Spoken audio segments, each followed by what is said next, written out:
humanitaire, à présent, nous allons faire parler vos cœurs. Nous parlons à présent des préparatifs de la 5e édition du Orphans Day, la journée des orphelins, un événement humanitaire destiné donc à offrir une journée de bonheur aux enfants vivant dans 22 orphelinats avec Ablaye Chiplo Diallo, notre collègue coordinateur de Guinée Events. Il est avec nous. Bonjour Chiplo, bienvenue. Bonjour Ramso et merci de m'inviter. Bien. Alors, parlez-nous de cet événement. C'est la 5e édition. Vous faites un peu vieux quand même, 5 ans. Ouais. Alors, vous renouvelez ça. C'est quoi le contexte cette année? Ben, le contexte reste toujours le même. On organise cette activité à l'occasion de la Journée mondiale d'enfance. C'est une journée qui a été décrétée en 1954 pour promouvoir un peu le droit des enfants et tout. Donc nous, chaque année, on s'est dit il faut essayer les grandes gueules. 100% gratuite aux enfants qui vivent dans les orphelinats. Donc comme vous l'avez dit, ça fait 5 ans qu'on le fait. Donc cette année, on attend les enfants de 22 orphelinats et tout. Donc on a écrit Manéa, mais aussi de Kindia.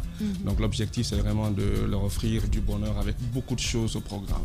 Bien, allez-y, Capsa. Voilà, alors Chiplo, c'est de savoir ce que vous faites, ça demande des moyens, surtout des moyens financiers. Alors j'ai deux questions. La première, c'est de savoir comment vous vous y prenez dans la levée de fonds pour pouvoir couvrir et donner de la joie à ces orphelins-là. La seconde question, par exemple, ceux-là qui écoutent, qui veulent contribuer aussi, comment faire pour vous contacter justement pour pouvoir envoyer de la contribution, pour pouvoir faire sourire tout simplement ces orphelins-là? La première question, déjà, si on arrive à faire cela, on est à la 5e édition, c'est parce qu'il y a des gens qui ont confiance en nous et on essaie vraiment de remercier ces gens. Nous, on fait parler un peu nos contacts. Par exemple, si une entreprise évolue un peu, par exemple, Adafo Media nous offre la communication, Braguinet nous offre la boisson. Quand on va voir les entités, les personnes, on ne dit pas de nous donner de l'argent. On dit, voici ce que vous pouvez faire pour nous. Donc, c'est dans ce sens que les gens agissent. Albaïk Transport offre les bus. Donc, nous, c'est comme ça, c'est grâce aux partenaires. Parce qu'un sponsoring, en tant que tel, un sponsoring te donne de l'argent, on n'en a pas. Mais c'est comme ça, on se bat. Ça fait 5 ans qu'on organise. On n'a jamais vu une délégation du ministère de tutelle venir, ne serait-ce qu'assister à l'activité, même si chaque année on dépose des courriers. Le ministère de la promotion féminine? Jamais. Vous avez déposé cette fois-ci? Cette année aussi on a déposé, ça fait plus de 2 mois. On a marché fatigué, tout ce qu'on demandait. À quel niveau? Au niveau du ministère, donc secrétariat central, le dossier est remonté au niveau de Madame la ministre, d'après les informations qu'on a reçues. Tout ce qu'on demande, c'est qu'elle vienne voir, assister, écouter les enfants. Est très dégourdie. Ben, on a déposé, on a échangé avec elle. Pourra vous aider. Non mais Djadia pourra vous aider à. Parce que je sais que pour la journée, pour le mois de l'enfant, elle était venue. Elle était à Forêt-Caria, mais quand je l'ai informée, elle m'a dit, même si je rentre tard, je viendrai participer. Et elle est venue participer. Nous, on a déposé le courrier est remonté à son niveau. Personnellement, je l'ai même écrit via les réseaux. Tout ce qu'on veut, c'est qu'elle vienne assister, écouter les fondateurs des orphelinats. Parce qu'imaginez, aujourd'hui, ces orphelinats n'ont aucune subvention. Il y a des orphelinats, par exemple, qui payent à payer la scolarité des enfants, la location et tout. Donc, venir écouter les responsables, les besoins. Entendre un peu les besoins. Alors, chef, concrètement, qu'est-ce que vous faites à la Orphans Day? Est-ce que c'est une mise en lumière des réalités des orphelinats? Ou est-ce que c'est des choses que vous apportez, c'est de l'aide que vous apportez? Moi, c'est ma première question. La deuxième question que je vais vous poser, je l'ai déjà posée à une militante ici qui n'a pas aimé. J'espère que vous n'allez pas vous enflammer, vous. Votre tête me dit que vous êtes bien. Ma question, la voici. Beaucoup promeuvent ce type d'initiative. Mais derrière, ils s'enrichissent. Vous, comment vous faites? Est-ce que c'est du bénévolat complet? Ou est-ce que, même sur les orphelins, vous prenez vos petites commissions? D'accord. Je préfère commencer par la deuxième question. Déjà, si on est à la 5e édition, c'est parce que ces orphelinats-là, ces responsables-là, il y a une coalition qui regroupe tous les orphelinats. Ces gens-là ont eu confiance en nous parce qu'ils savent quand nous, on regroupe les dons, le jour J, devant tout le monde, on partage les dons. Donc, il y a une certaine, sur place, il y a une certaine satisfaction. Quand on demande aux gens de faire des dons, on ne demande pas de nous donner nous les dons. Les grandes gueules. Vous, par exemple, Tabac, si vous voulez faire un don, venez dimanche avec votre don, ça soit un sac de riz, ça soit de l'eau, vous déposez. À la fin de l'activité, tout est partagé devant vous. Parfait. Et les sponsors, comme je l'ai dit, quand on vient vers les sponsors, on ne demande pas de nous donner nous de l'argent. Si vous voulez par exemple prendre les bus en charge, la nourriture, on vous dit voici ce que vous pouvez faire. Et donc vous envoyez en nature si vous voulez. Donc c'est ce qui fait qu'on a développé cette confiance-là avec les orphelinats. Chaque année, même quand nous on retarde dans l'organisation, eux nous appellent pour dire à quand l'activité. C'est ce qui fait qu'aujourd'hui, au début on était à 15 orphelinats. Aujourd'hui nous sommes à 22. Si vous le permettez, la deuxième question de Caps, alors j'ai oublié.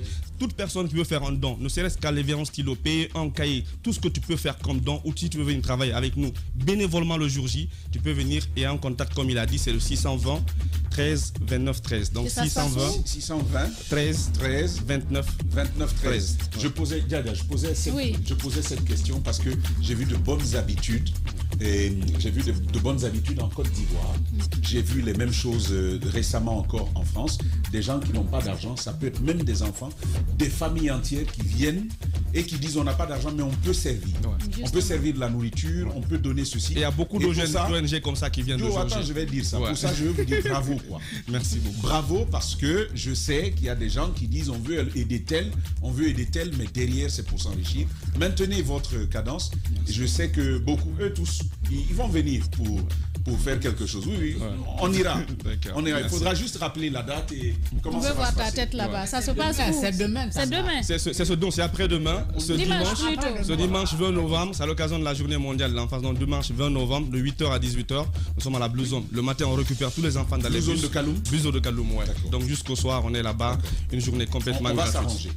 Merci beaucoup. Peut-être un dernier message à certains volontaires qui voudraient venir aider ou peut-être faire un don. Oui, déjà, chacun d'entre nous peut faire un peu comme je l'ai dit, ça, les habits à la maison que vous ne portez pas ou les habits de vos enfants qui n'utilisent pas, ça sera un stylo, ça du savon. Chacun d'entre nous peut faire un peu. Donc le numéro une nouvelle fois 620 13 29 13. Suggestion. Oui, allez-y. Suggestion. Et je ne sais pas pour cette édition, mais certainement pour la prochaine, ce serait bien que le gouvernement guinéen viennent servir avec les ministres, là, ils viennent servir les et même pourquoi pas après-demain.